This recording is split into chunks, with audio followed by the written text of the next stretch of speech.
ষষ্ঠ শ্রেণী চারুপাঠ বই কবিতা জন্মভূমি, পৃষ্ঠা ৬৬। সৃজনশীল প্রশ্ন। ধনধান্য পুষ্পভরা আমাদের এই বসুন্ধরা, তাহার মাঝে আছে দেশ এক সকল দেশের সেরা। ও সে স্বপ্ন দিয়ে তৈরি, সে দেশ স্মৃতি দিয়ে ঘেরা। এমন দেশটি কোথাও খুঁজে পাবো না কো তুমি, সকল দেশের রানী সে যে আমার জন্মভূমি। ক নাম্বার প্রশ্ন হচ্ছে কবির অঙ্গ জুড়ায় কিসে? খ নাম্বার প্রশ্ন হচ্ছে কবির শেষ ইচ্ছা ব্যাখ্যা করো। গ নাম্বার প্রশ্ন হচ্ছে উদ্দীপকের জন্মভূমি কবিতার কোন দিকটির মিল লক্ষ্য করা যায় ব্যাখ্যা করো। ঘ নাম্বার প্রশ্ন হচ্ছে উদ্দীপক ও কবিতায় জন্মভূমিকে রানী সম্বোধন করার যৌক্তিকতা ব্যাখ্যা করো।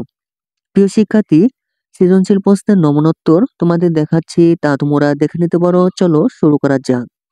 ষষ্ঠ শ্রেণী চারুপাঠ বই 2025 কবিতা জন্মভূমি, পৃষ্ঠা ৬৬। সৃজনশীল প্রশ্নের উত্তর। ক নাম্বার প্রশ্ন হচ্ছে কবির অঙ্গ জুড়ায় কিসে? ক নাম্বার প্রশ্নের উত্তর হচ্ছে জন্মভূমির স্নেহচ্ছায়ায় কবির অঙ্গ জুড়ায়। খ নাম্বার প্রশ্ন হচ্ছে কবির শেষ ইচ্ছা ব্যাখ্যা করো। খ নাম্বার প্রশ্নের উত্তর হচ্ছে কবির শেষ ইচ্ছা হলো তিনি জন্মভূমির মাটিতেই চিরনিদ্রায় শায়িত হবেন। এদেশে জন্মগ্রহণ করে এবং জন্মভূমিকে ভালোবাসতে পেরেই কবি তার জীবনের সার্থকতা অনুভব করেন। এদেশের মাটিতে জন্ম নিয়ে এর সূর্যালোক চোখ জুড়িয়ে এবং মাতৃভূমির স্নেহচ্ছায় কবি সুখ ও শান্তি লাভ করেছেন। জন্মভূমির অপরূপ সৌন্দর্যে মুগ্ধ কবির শেষ ইচ্ছা, এদেশের মাটিতেই তিনি যেন চিরনিদ্রায় শায়িত হতে পারেন। গ নাম্বার প্রশ্ন হচ্ছে উদ্দীপকের জন্মভূমি কবিতার কোন দিকটির মিল লক্ষ্য করা যায় ব্যাখ্যা করো। গ নাম্বার প্রশ্নের উত্তর হচ্ছে জন্মভূমিকে শ্রেষ্ঠ মনে করার দিক দিয়ে উদ্দীপকটি জন্মভূমি কবিতার সাথে মিল লক্ষ্য করা যায়। প্রকৃতিগতভাবেই মানুষের জন্মভূমির প্রতি মমত্ববোধ তৈরি হয়। জন্মভূমির আশ্রয়ে বেড়ে ওঠার কারণে আরো আপন মনে হয় এবং জন্মভূমির প্রতি ভালোবাসার কারণেই তাকে সব দেশের চেয়ে সেরা মনে হয়।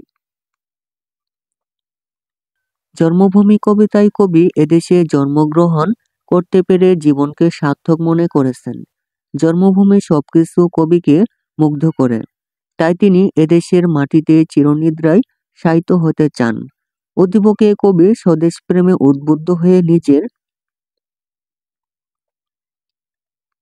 নিজের দেশকে সব দেশের মধ্যে সেরা মনে করেছেন। কবির কাছে তার জন্মভূমিকে অন্য সব দেশের রানী মনে হয়েছে।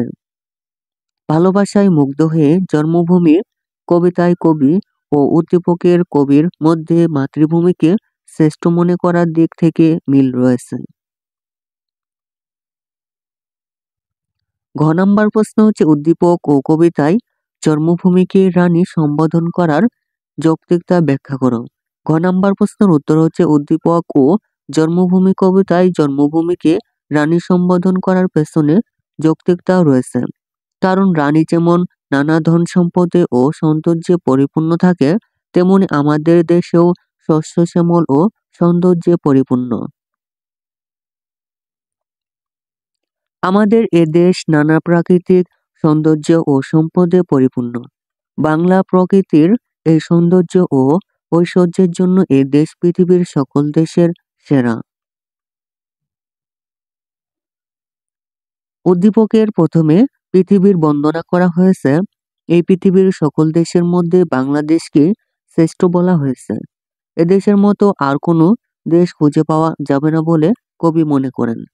জন্মভূমি কবিতায় কবি এদেশে জন্মগ্রহণ করাতে জীবন সার্থক মনে করেছেন। জন্মভূমির অপরূপ সৌন্দর্যে কবি মুগ্ধ। কবি জন্মভূমির স্নেহচ্ছায়ায় বেড়ে ওঠাকেই বড় বলে মনে করেন। আমাদের দেশে রয়েছে সৌন্দর্য ও শস্য শ্যামলের প্রাচুর্য, যা রানীর সাথে সাদৃশ্য তৈরি করে। তাই উদ্দীপক ও কবিতায় জন্মভূমিকে রানী বলা যৌক্তিক রয়েছে। প্রিয় শিক্ষার্থী, এই ছিল তোমাদের ষষ্ঠ শ্রেণী চারুপাঠ বই কবিতা হচ্ছে জন্মভূমি, পৃষ্ঠা ৬৬। সৃজনশীল প্রশ্নের নমুনোত্তর। প্রিয় শিক্ষার্থী, ধারাবাহিকভাবে সম্পূর্ণ বইয়ের নমুনোত্তর পেতে চ্যানেলটি এখনই সাবস্ক্রাইব করে রাখতে পারো। ধন্যবাদ।